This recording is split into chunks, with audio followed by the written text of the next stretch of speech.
ദൈവനാമത്തിന് മഹത്വം ഉണ്ടാകുമാറാകട്ടെ. ഇന്ന് വരെ ജീവിപ്പാൻ ദൈവം തന്ന നന്മകളെ ഓർത്ത് സ്തോത്രം ചെയ്യാം. ഞാൻ കുര്യൻ എം ചാക്കോ. പരിശുദ്ധാത്മാവിനെ കുറിക്കുന്ന വേദഭാഗങ്ങളാണല്ലോ നാം പരിശോധിച്ചു തുടങ്ങിയത്. അത് തുടരുവാൻ ഇടയാക്കുന്ന ദൈവത്തിന് സ്തോത്രം. കർത്താവായ യേശു യോഹന്നാൻ സുവിശേഷം 6:63 പറഞ്ഞത് ശ്രദ്ധിക്കേണ്ടതാണ്. ജീവിപ്പിക്കുന്നത് ആത്മാവാകുന്നു, മാംസം ഒന്നിനും ഉപകരിക്കുന്നില്ല. ഞാൻ നിങ്ങളോട് സംസാരിച്ച വചനങ്ങൾ ആത്മാവും ജീവനുമാകുന്നു. പരിശുദ്ധാത്മാവിനെ മാറ്റി നിർത്തിയുള്ള സുവിശേഷ പ്രഘോഷണം ഫലപ്രാപ്തിയിൽ എത്തുകയില്ല. ജീവിപ്പിക്കുന്ന ആത്മാവിന്റെ അഭാവത്തിൽ മാനുഷികമായ പ്രഭാഷണ ചാതുരിയോ നയതന്ത്രപരമായ സംഭാഷണ വിശേഷമോ മൃത സമാനരായവരെ കെണിയിൽപ്പെടുത്തുകയേ ഉള്ളൂ. അസ്ഥിത്താഴ്വരയിൽ പ്രവാചകൻ എത്ര ശബ്ദമെടുത്ത് പ്രസംഗിച്ചാലും സ്വർഗത്തിൽ നിന്നുള്ള ശ്വാസം സന്നിവേശിക്കുമ്പോൾ മാത്രമാണ് മൃതന്മാർ ജീവിച്ച് എഴുന്നേൽക്കുന്നത്. യെഹെസ്കേലിന്റെ പുസ്തകം 37:9 വായിക്കുന്നത്, അപ്പോൾ അവിടുന്ന് എന്നോട് കൽപ്പിച്ചത് കാറ്റിനോട് പ്രവചിക്കാം. മനുഷ്യപുത്ര, നീ കാറ്റിനോട് പ്രവചിച്ച് പറയേണ്ടത് എന്തെന്നാൽ, ദൈവമായ കർത്താവ് ഇപ്രകാരം അരുളി ചെയ്യുന്നു, ശ്വാസമേ, നീ 4 കാറ്റുകളിൽ നിന്നും വന്ന് ഈ നിഹതന്മാർ ജീവിക്കേണ്ടതിന് അവരുടെ മേൽ ഊതുക. അവിടുന്ന് കൽപ്പിച്ചതുപോലെ ഞാൻ പ്രവർത്തിച്ചപ്പോൾ ശ്വാസം അവരിൽ വന്നു, അവർ ജീവിച്ചു, ഏറ്റവും വലിയ സൈന്യമായി നിവർന്ന് നിന്നു എന്ന് വായിക്കുന്നു. പത്രോസിന്റെ 1 ലേഖനം 3:18 ഇപ്രകാരം വായിക്കുന്നു, ക്രിസ്തുവും നമ്മെ ദൈവത്തോട് അടുപ്പിക്കേണ്ടതിന് നീതിമാനായി നീതികെട്ടവർക്ക് വേണ്ടി പാപനിമിത്തം ഒരിക്കൽ കഷ്ടം അനുഭവിച്ചു, ജഡത്തിൽ മരണശിക്ഷ ഏൽക്കുകയും ആത്മാവിനാൽ ജീവിപ്പിക്കപ്പെടുകയും ചെയ്തു. ക്രിസ്തുവിനെ കല്ലറയിൽ നിന്ന് ഉയർപ്പിച്ചത് ഇതേ ആത്മാവ് തന്നെ എന്നാണ് ഇവിടെ രേഖപ്പെടുത്തിയിരിക്കുന്നത്. അരിമഥ്യയിലെ യോസെഫിന്റെ കല്ലറയിൽ നിന്ന് യേശുവിനെ ഉയർപ്പിച്ച ശക്തി ഏതോ അതേ ശക്തി തന്നെയാണ് നമ്മുടെ മൃതാവസ്ഥയിൽ നിന്ന് നമ്മെയും ഉയർപ്പിച്ചത്.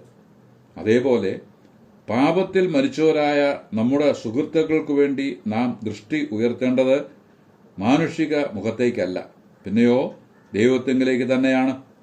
ഈ കാര്യത്തിൽ പള്ളിയിലേക്കോ പട്ടക്കാരനിലേക്കോ ഏതെങ്കിലും മതഗുരുക്കന്മാരിലേക്കോ ദൃഷ്ടി വായിച്ചാൽ അവർ നിരാശപ്പെടേണ്ടി വരും.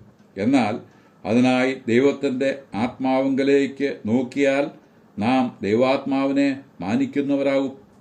ആത്മാവ് ജീവൻ നൽകുന്ന പ്രവൃത്തി നിർവഹിക്കുകയും ചെയ്യും.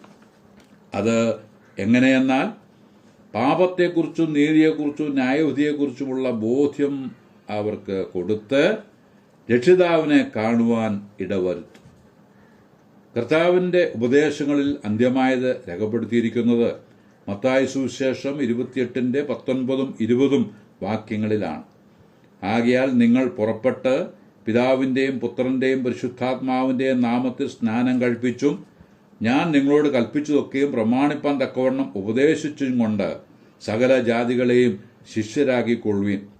ഇവിടെ കാണുന്നത് പരിശുദ്ധാത്മാവും പുത്രനും പിതാവിനോട് സമരാണെന്നും അവർ ഏകരാണ് എന്നുമാണ്.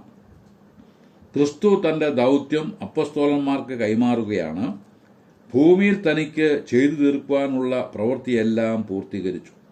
ഇനി ഇപ്പോൾ ദൈവത്തിന്റെ വലതുഭാഗത്ത് ഇരുന്ന് ശത്രുക്കൾ തന്റെ കാൽക്കീഴ് ആകുവോളം കാത്തിരിക്കുകയും തന്റെ മഹാപൗരോഹിത്യ ശുശ്രൂഷ തുടരുകയും ചെയ്യുക എന്നുള്ളത് ആണ് ദൈവമായ കർത്താവ് ചെയ്തുകൊണ്ടിരിക്കുന്ന കാര്യം.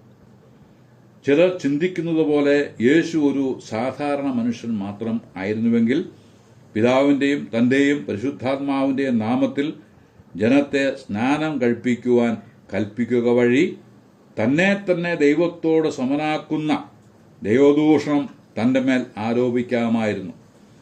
എന്നാൽ യേശു പറയുന്നത്, സ്വർഗത്തിലും ഭൂമിയിലും സകല അധികാരവും എനിക്ക് നൽകപ്പെട്ടിരിക്കുന്നു എന്നാണ്.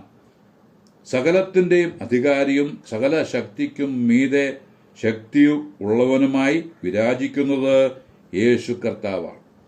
3 കാര്യങ്ങൾ ഇവിടെ എടുത്തു പറയേണ്ടതായിട്ടുണ്ട്.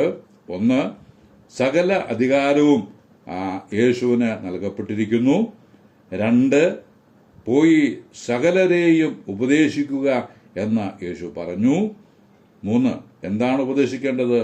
യേശു കൽപ്പിച്ചതൊക്കെയും പ്രമാണിക്കണം എന്നാണ് ഉപദേശിക്കേണ്ടത്. പലരും കർത്താവിൻ്റെ കൽപ്പനകളിൽ തങ്ങൾക്ക് ഇഷ്ടപ്പെടുന്നത് മാത്രം പ്രമാണിക്കാനാണ് താല്പര്യപ്പെടുന്നത്. തങ്ങൾക്ക് ഇഷ്ടമില്ലാത്തതിനോട് അവർ പുറംതിരിഞ്ഞ് നിൽക്കുന്നു. എന്നാൽ കർത്താവായ യേശു പറഞ്ഞത് എല്ലാ ജനതയോടും ഞാൻ കൽപ്പിച്ചത് ഒക്കെയും പ്രമാണിപ്പാൻ ഉപദേശിക്കണം എന്നാണ്. ദൈവത്തിൻ്റെ ദൂതുവാഹിക്ക് തങ്ങൾ ഭരമേൽപ്പിക്കപ്പെട്ടിരിക്കുന്ന ദൂത് മാറ്റിമറിക്കുവാൻ അവകാശമോ സ്വാതന്ത്ര്യവുമോ ഇല്ല എന്നുള്ളത് പ്രത്യേകമായി ഓർമ്മയിൽ വയ്ക്കണം. ചില സന്ദേശവാഹകർ എല്ലാം പഠിപ്പിക്കുന്നവരല്ല. അവർ സന്ദേശത്തെ യുക്തിയും ബുദ്ധിയും ഉപയോഗിച്ച് വിശകലനം ചെയ്ത് തങ്ങളുടെ ബുദ്ധിക്ക് നിരക്കുന്നത് മാത്രം അറിയിക്കുന്നു. ബാക്കിയുള്ളത് വിട്ടുകളയുന്നു. എന്നാൽ ദൈവവചനം അത് ആയിരിക്കുന്ന നിലയിൽ തന്നെ നാം ഏറ്റെടുത്തേ തീരും. ചിലത് വിട്ടുകളയുവാനുള്ളതും ചിലത് കൂട്ടിച്ചേർക്കുവാനുള്ളതുമായ അധികാരം നമുക്കില്ല എന്നുള്ളത് നാം ഓർത്തിരിക്കണം. പ്രസംഗിക്കപ്പെട്ട വചനത്തെ ഉറപ്പിക്കുകയും ജനഹൃദയങ്ങളിൽ അതിന് സ്ഥാനം കൊടുക്കുകയും ചെയ്യുന്നത് ദൈവാത്മാവിൻ്റെ പ്രവർത്തന ഫലമാണ്. യേശുക്രിസ്തുവിനെക്കുറിച്ചുള്ള ദൈവിക മർമ്മങ്ങൾ നമുക്ക് വെളിപ്പെടുത്തി തരിക എന്നുള്ളതും പരിശുദ്ധാത്മാവിൻ്റെ പ്രവൃത്തിയിൽ മാത്രം പെടുന്ന കാര്യമാണ്. യോഹന്നാൻ സുവിശേഷം 16:13-14 വാക്യങ്ങളിൽ ഇങ്ങനെ എഴുതിയിരിക്കുന്നു: സത്യത്തിൻ്റെ ആത്മാവ് നിങ്ങളെ സകല സത്യത്തിലും വഴി നടത്തും. അവൻ സ്വയമായി സംസാരിക്കാതെ താൻ കേൾക്കുന്നത് സംസാരിക്കുകയും വരുവാനുള്ളത് നിങ്ങൾക്ക് അറിയിച്ചു തരികയും ചെയ്യും. അവൻ എനിക്കുള്ളതിൽ നിന്ന് എടുത്ത് നിങ്ങൾക്ക് അറിയിച്ചു തരുന്നതുകൊണ്ട് എന്നെ മഹത്വപ്പെടുത്തും. ഈ പറഞ്ഞ വാക്യങ്ങളിൽ മേൽപ്പറഞ്ഞ ആശയം വ്യക്തമാക്കുന്നുണ്ട്. പരിശുദ്ധാത്മാവിൻ്റെ സഭാ കാലയളവിലുള്ള ശുശ്രൂഷ കൊണ്ട് യേശു കർത്താവിൻ്റെ നാമം മഹത്വപ്പെടുത്തുക എന്ന ലക്ഷ്യമാണ് ഉള്ളത്. ദൈവമായ കർത്താവ് നമ്മെ സഹായിക്കട്ടെ. പരിശുദ്ധാത്മാവിനെക്കുറിച്ചുള്ള പഠനം നമുക്ക് ഉണർവിനും ഉന്മേഷത്തിനും കാരണമാകട്ടെ. ആവശ്യമായ കൃപ ഈ പഠനത്തിന് ഉയരത്തിൽ നിന്ന് സർവശക്തൻ ചൊരിയട്ടെ എന്ന് ആശംസിച്ച് വാക്കുകൾക്ക് പൂർണ്ണവിരാമം കുറിക്കുന്നു. ദൈവനാമം മഹത്വപ്പെടുമാറാകട്ടെ.